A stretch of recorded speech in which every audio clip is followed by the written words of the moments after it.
The world stood still as Pope Tagle stepped onto the balcony of St. Peter's Basilica. The sun was beginning to set over Vatican City, casting a golden glow over the massive crowd gathered below. People from all walks of life had come together, for this moment, waiting to hear his first words as the new leader of the Catholic Church. Millions more watched from their homes, holding their breath in anticipation. This was not just a speech. It was history in the making.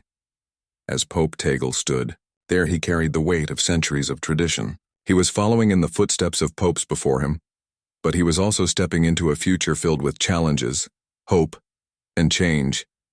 His presence radiated kindness and warmth. He looked out at the sea of faces before him, his eyes filled with understanding and compassion. Then he spoke. "My brothers and sisters," he began, his voice steady and full of emotion.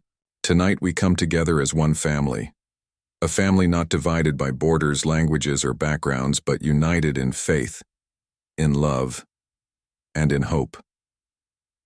His words sent chills through the crowd. There was something different about him. He was not just speaking as a religious leader.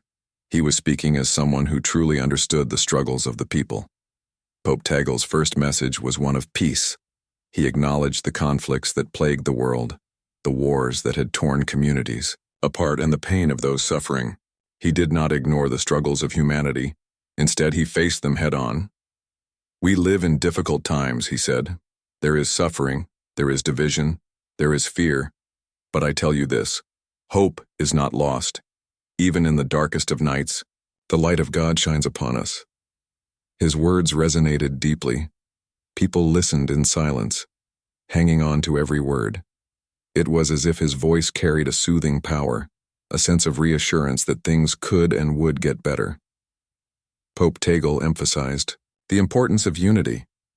He spoke about the need for people to come together, regardless of their beliefs, their origins, or their past. He reminded the world that true strength is found in compassion, in understanding, and in love. "If we wish for a better world, we must build it together," he said. "It cannot be done through hate. It cannot be done through war. It can only be done through love."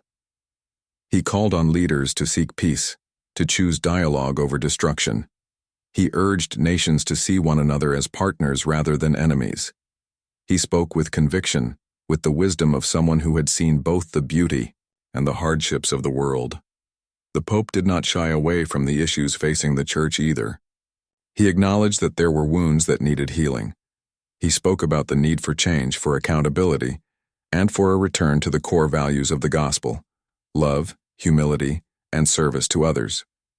"To those who have been hurt, to those who have been unheard, know this: the Church sees you, the Church hears you, and the Church is with you," he promised. His message was not just words, it was a call to action. He invited everyone, both inside and outside the Church, to take part in shaping a future rooted in kindness and justice. Pope Tagle's words reached beyond St. Peter's Square. They reached the streets of Rome, the cities of the world, the quiet villages where people gathered around radios and television screens. They reached people of all faiths and backgrounds. One of the most powerful moments of his speech was when he addressed the young people. He recognized their struggles, their fears, and their dreams. He knew that the world they were inheriting was not perfect, but he believed in their ability to bring change. "You are not just the future of the Church," he told them.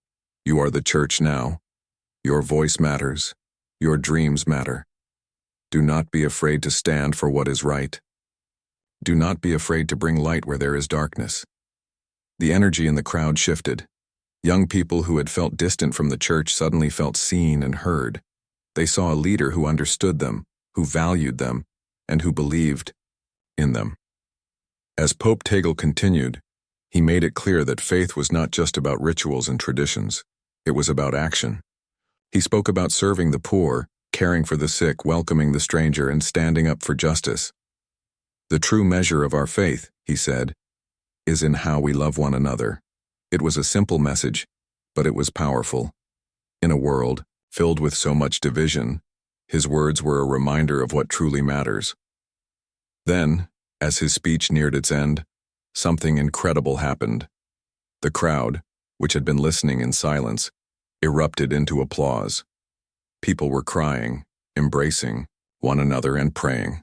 It was a moment of pure unity, a moment that would be remembered for generations to come. Across the world, people felt the impact of his words.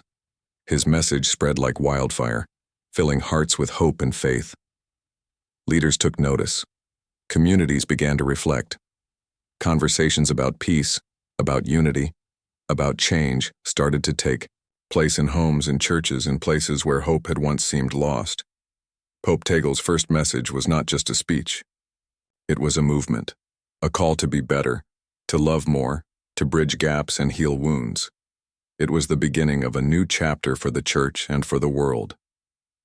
As the sun fully set over Vatican City, the lights in St. Peter's Square flickered like tiny stars in the night. Candles were held high, a symbol of faith, of resilience, of a shared journey ahead. Pope Tagle turned to leave, but his message stayed behind, echoing in the hearts of millions. A message of peace, of unity, of hope. A message that would stand the test of time. And so the world moved forward, carrying his words with them, ready to build a future where love, compassion, and faith would shine brighter than ever before.